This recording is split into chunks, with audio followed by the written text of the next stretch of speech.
Welcome to the Glenn and Aaron Show. I'm Aaron Salentine. And I'm Glenn Allen. Today we're going to share with you 3 tips. They're going to make sure that your New Year's resolutions stay foolproof.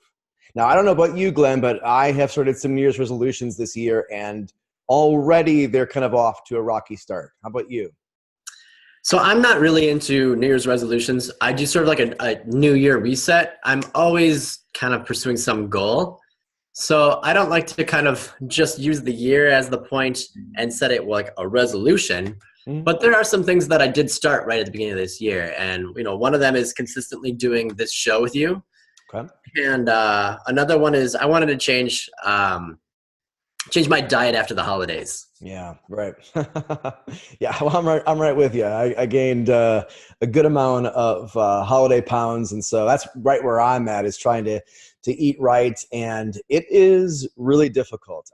My cheat days have turned into cheat weeks, and it's not, my resolutions aren't going the way that I hope they would. So what I want to do is, share some tips and tools with our audience to help them and help us, remind us of some really good, amazing strategies to actually make these resolutions stick, unlike, how it goes most of the time. So Sounds good. Why don't you share the first one with us? Well, fair warning, the UPS guy is pulling up to my door right now, so he may knock our ring or disrupt this video. Well, let's bring him in, and we'll have him share his tips and tools. I'll say, hey, UPS man, is this the life you always wanted? You're going to want to put the package in a secure place. You're not going to want to leave it by the front door. Okay. You put the lotion in the basket. I don't want to hate on UPS. I used to be a delivery driver, so I lived that life once. I know how it goes. So the first, and what I feel is in any level of personal development and growth, the most important thing to remember is the UPS guy, he just left for good, is you have to believe that you can change. And I don't mean believe in the sense of like you have to believe in miracles or you believe in fairy tales. Like it's not like if you believe it, like if you believe in Santa Claus, or if you really believe something, it's going to come true. What I mean is you have to actually know that change is possible like it's been proven scientifically. We all have like the ability to change anything about ourselves if we take on a growth mindset. And if you don't believe me, there's 3 really powerful books for really understanding this that are backed by science and written by doctors. Well, 2 of them I know for sure. Dr. Carol Dweck wrote Mindset, and the whole book is about the fixed mindset versus the growth mindset. And those who really use challenge as a way of getting better and not worrying about where they are in the moment, but always looking towards their progress and just have a growth mindset, exponentially are far more successful than those who can still be successful with a fixed mindset where they believe that their IQ or their talent level, their skill set, whatever, are just simply innate. You're born with it, or you have it or you don't. That's been proven to be false. And anybody who uses, the people like Mozart or Tiger Woods or, young prodigies as their proof, if you really look at it, it turns out that many of them have a growth mindset or what you're not taking into effect is how much they studied, practiced, and honed their craft, usually in obscurity. And then it's not like they just emerged fully from the womb with these abilities. They really had to develop them. It's something that in my own life I've found to be true. As somebody who plays 12 instruments, I had some natural proclivities. I had musical father and grandfather, and I played both instruments they played, but it got me here. Like I was instantly from the get-go, I had some God-given abilities that made me better than some people. And then they started playing or practicing harder, and they just surpassed me until I started learning I have to work at this too. And then I started really honing my skills. Yeah. So that's Carol Dweck's Mindset. Switch on Your Brain by Dr. Carolyn Leaf. And then I think it's called The Myth of Talent. And I don't remember who wrote that, but those all back each other up, and they show how the brain physically changes as we change our thoughts about what is possible within us. Yeah, I really resonate with that. Something that I've been using for myself and something I've been sharing with my clients when I do performance coaching is sometimes you need to believe it before you are it. And so, for example, for myself, in the past, I have not been the most disciplined person. I tend to procrastinate, and I tend to choose my comfort zones. And so, something that I will consciously do is I will, when I'm in that tension of, wanting to wake up early and work out or sleep in, I tell myself, I am a disciplined person. Now, do I have a huge track record of that actually being a reality? No. But when I make those declarative statements, there's something that happens in my brain where I start to identify with those behaviors that are successful. And for some reason, it just makes it that much easier to say, you know what, I'm going to the gym because, again, I am a disciplined person. So I think, having those statements or making those declarative statements and believing that you are the change you want to be is absolutely crucial to really be able to be consistent in those new behaviors in your life. I totally agree. There's something that you really just kind of highlighted, which is stating your identity rather than hoping that you do things a couple times or enough times over time, you'll have a track record that proves that you're that thing. Yeah. Just step into it now. If I want to be a generous person, I don't wait until I've, donated 10 times. I just say, I'm a generous person now. You don't have to wait until you feel like you've done enough of it. Just step into the behavior, because stating the identity will then form the behavior, and the behaviors form the identity. That's perfect. I think that's a great place to put that. Okay, awesome. So for step 2, what I wanted to share was the idea of being able to simplify your focus. So there's a lot of studies out there that say that, there's only so many changes that we can make in our life at one point. And typically, if you try to take on too much change too soon, you will fail on really all levels of the change you're trying to make. So if you try to, I'm going to eat better and work out and go to bed earlier and, drink less. If you have 4 or 5 things you're trying to change all at once, it's very likely that you will accomplish actually none of those. And so what I'm going to appeal to you, which is difficult, and I have to appeal to myself in this as well, is you need to be patient with yourself when it comes to changing behaviors, changing how you live your life, the mental changes that you have to make, the physical changes, the emotional changes, maybe even spiritual, is a huge undertaking. And so to simply maybe even choose one, for example, your diet, or to choose when you go to bed, that's a massive disruption to your default setting and how you live your life currently. And so it seems attractive to want to make sweeping changes, right? I'm going to change all these things all right now, but that's typically where we talk about how, intentions are great, but intentions don't really get you there. And so what I want to encourage you with is really, as hard as it may be, I want you to choose one thing, just one thing that you want to change in your life. And here's why. One is because, again, that's probably significant enough. If it's the way you eat, drink, sleep, live, even if it's one thing, that's a big change. And you should be very proud that you're even trying to make that one change. But then secondly, what I want to kind of share with you is this idea that, that one change really isn't even that one thing when you think about it. So for example, one of the things that I try to institute is working out in the morning before I go to work. It's the best time for me to make sure I get to the gym. I have the most amount of control in my mornings. So you would think, okay, working out in the morning, that's just one piece. But when you think about it, that's a major disruption to how I currently live my life, right? I do have to go to bed earlier in order to go to the gym. I do have to think about what am I going to eat before I go there. I do have to think about what do I have to give up? What things can't I do if I'm at the gym? Typically it's going to be sleeping in, things like that. And so there are so many like micro changes that go along with a behavior change that, one change, while it seems small, is actually really big. And typically when you can focus on that one piece, that's where you typically have the best chance of being consistent. So Glenn, any thoughts on that? Sorry about that. I think my microphone or my phone just played an audiobook like randomly. It's not gonna go. Are you going to play a quote? Didn't mean to disrupt you there. No, you're fine.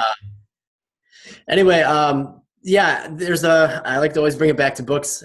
Charles Duhigg, the famous and oft quoted Charles Duhigg, who wrote Habits. what is it? Why We Do What We Do in Life and Work or something like that. He talks about just that, or maybe it's the compound effect, but either way, I get the two mixed up because I read them around the same time. They've got, they complement each other, but basically they have data that say the same thing. If you're going to make a change and you want to change something else, like if you want to change a lot of things, like let's say you want to change how you eat, how you sleep, how much energy you have, and maybe have some other goal as well, go after fitness first. That's one of the most incredible ways to change everything about your life. When I was in my early 30s and I weighed like 120 pounds most of my adult life, which is pretty small for my size. I had this belief that I was always going to be kind of a scrawny person. Again, it goes back to your beliefs, and it limited me in such a way that I would try working out now and again then, but I never really got anywhere until I started to believe what was possible by seeing other people talk about their similar beliefs and then seeing how fit they got. And so I started changing what I was eating to support my weightlifting goals and activities, and gained like 25 pounds over the course of a year, and found out that I could change, that I wasn't fixed, that I wasn't the scrawny kid that I had identified myself with. And that made me think, what else is possible? And suddenly all these other things are open to change. And that's a lot of what got me onto this whole path about personal development and growth. Okay, very cool. So the last step we want to talk about, which, I use this technique in my performance coaching, really important stuff. I want Glenn to kind of, start us off with it, is planning for the worst when you're at your best. Glenn, talk to us a little bit about what that looks like. Yeah, this is like one of the best ways in which you can really bulletproof your plans. If you found that you've already fallen off the wagon, so to speak, with your New Year's resolutions, it's really not failure until it's not failure. I mean, how you look at failure really matters too. If you could look at it as more of, okay, that didn't work. I did that wrong, or, I messed up and I haven't hit my fitness goals, haven't been going to the gym. Look at what caused you to fall off. Another way of looking at it is there's this exercise a lot of businesses do where they go, okay, if we wanted to tank this business, if we wanted to destroy it and take it down, how would we do that? And then what they do with that information is then they build in systems in place to avoid that happening. It makes them stronger. So where you can apply this in your life, and you can say, okay, let's say my goal is, like Aaron's, is to go to the gym. And so there's a few things that could really make you screw that up, right? Like you could stay up too late and feel like you just don't want to get up in the morning. And what's going to make you stay up too late? Maybe you go, it depends on a weekday, and you have more than one beer. So you got to have some limits. And that might mean, okay, you have to do some things before you even go out with your friends. Like maybe you drink a ton of water so you're not able to hold as much beer. Like all these different things you think, okay, what are the ways in which this could go wrong? And then you plan, what can I do to stop that from even happening?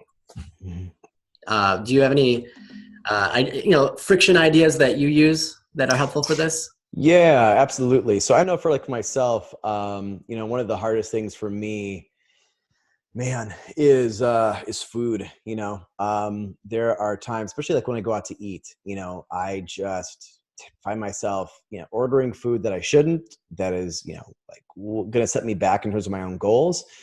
But then also, I eat too much of that thing. So then my gut's hurting, I'm feeling terrible, I'm feeling shame.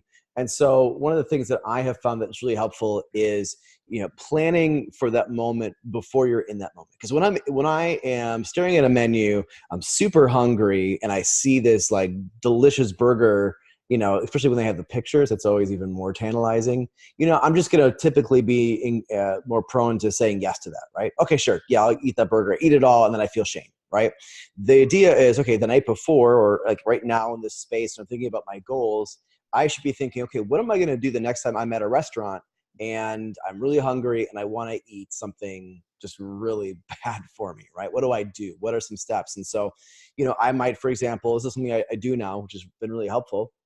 When I sit down at a restaurant, I ask for a box right when I get my meal, and I cut my meal in half basically, and I put half of it already in the box. So it's not in front of me. I'm not looking at it. And so now already I'm doing portion control, right? And the idea is, hey, after you eat this half, if you're still hungry, You can open up the box and eat the second half. But it's little things like that, little steps that you can create when you're in your right state, so that when you're in your tempted state, you have some tools to go back to. That's really the whole idea is, I would say to our audience, if choose, if you have a certain goal around food or exercise, choose your number one battle. If it's getting up in the morning to exercise, it's probably going to be sleep, right? If it's eating, it's probably going to be certain times where, what you eat just sets you back. Think about yourself in those moments when you're tempted and think, what kind of tools or strategies do you need in those moments to overcome those? Maybe it's removing the bad food from your house, or just it's this idea of, we all want to believe it's willpower, but it's really not. Most success doesn't go back to how strong you are over your temptation. Most success is more about how strategic and how much did you plan for those moments when temptation does come your way. That's really good. I really like that one with the box. I saw you do that when we went out to eat in Chicago, and I immediately adopted that one. That's really good. Yeah. It's so, when the portions they give you are always so huge. But I like the option too of like, hey, if I'm still really hungry, I'm not depriving myself of being able to eat, but I'm just I'm trying to show some moderation. So just to kind of circle back to our 3 points, we have the idea of, we mentioned believing that you can change. Identify with the characteristics, the behaviors that you want to be now. You don't have to wait until you have 3 months of this behavior to prove it. Prove it now by saying and declaring that you are it. You have to believe before you can be, so you can believe that you are, right? Secondly, we talked about simplifying your focus. If your New Year's resolutions, if you have 8 or 10 of them and you're trying to do all of those, sorry to say, the chances are you're probably not going to be successful with that. I would say, as hard as it is, choose your number one goal. Choose your number one thing that would be the most important to you. Glenn made a good point. A lot of times it is fitness because it triggers energy for all the other parts of our life. But whatever that is for you, what's your number one most important thing? Go after that. It might take a few months, but then once you get that pattern situated, then you can work on the next thing. Most of the bad habits in our life took years and years and years to get us there. We're not going to be able to undo those in one day.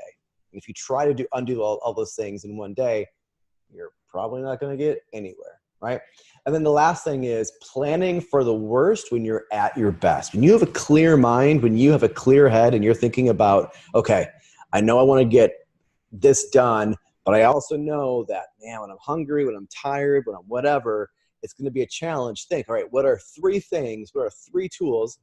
Almost put 2 hands up.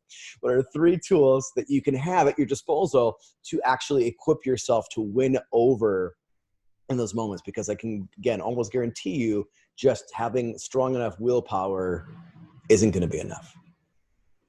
Glenn, any other thoughts? No, you summed it up nicely. So thank you guys for watching this.